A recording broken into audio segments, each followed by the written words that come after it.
qui dit interopérabilité des systèmes pour créer une cohérence quand même dans le système d'information entre les briques que vous proposez et celles que proposent les autres, dit exploitation intelligente et en temps réel de la donnée. On est sur le terrain de la data là.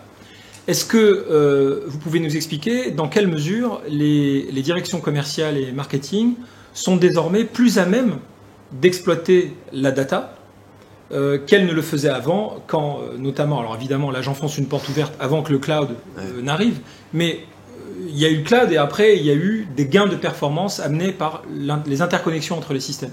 Alors est-ce que vous pouvez nous dire dans quelle mesure, là on rentre évidemment sur le terrain de la big data, ou en tout cas de la data intelligence, dans quelle mesure on exploite mieux, enfin ou en tout cas ce qu'on découvre en termes d'exploitation intelligente de la data qu'on ne savait pas forcément faire aussi bien avant le SaaS.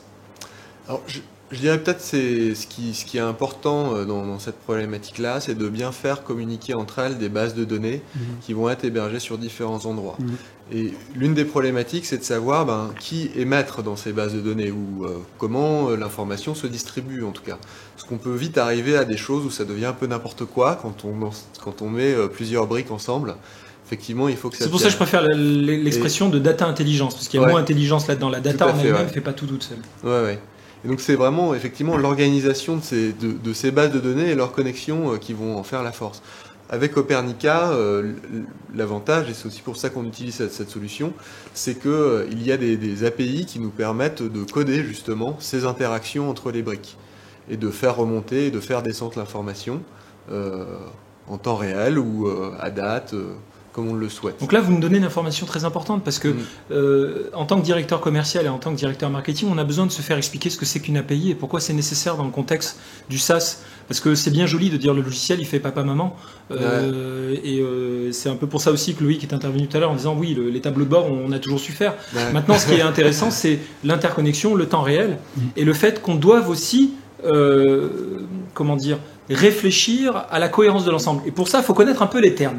Alors, c'est quoi les termes importants qu'il faut connaître? On vient de parler des API. Déjà, il faut expliquer à nos amis de la fonction commerciale. Oui, et puis déjà, il faut s'adresser à la DSI dans l'entreprise, parce que je pense que beaucoup de grandes sociétés aujourd'hui, ou plus petites, mettre en œuvre des outils tels que ceux de Copernica, qui ensuite vont devoir s'intégrer ou discuter avec d'autres outils au travers de ces mots barbares, API, Application Programming Interface, donc permet de faire des interfaces entre différentes applications, entre différents services, on va dire, disponibles sur le web.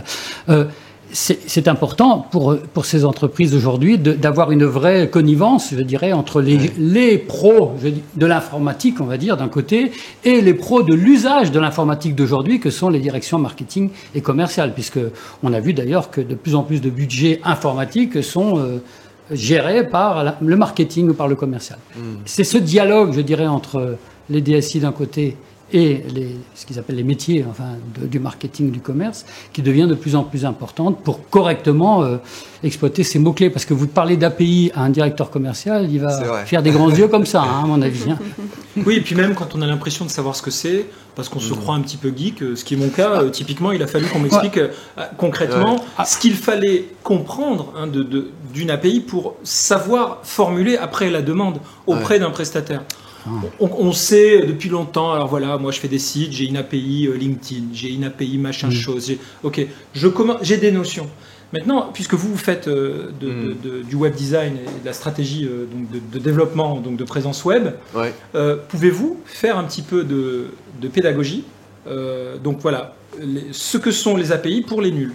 D'accord. Expliquez-nous, voilà, pourquoi c'est important de parler d'API en même temps qu'on parle de SaaS et de surtout pas se contenter de parler que d'un outil. D'accord.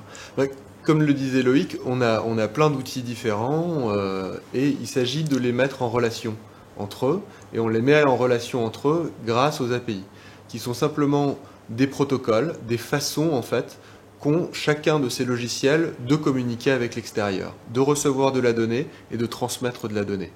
Et donc on connecte grâce à ces API et encore d'autres éléments les différents logiciels entre eux, afin que l'information soit distribuée de façon homogène et adéquate sur l'ensemble des systèmes d'information, sur l'ensemble des devices qu'on va développer.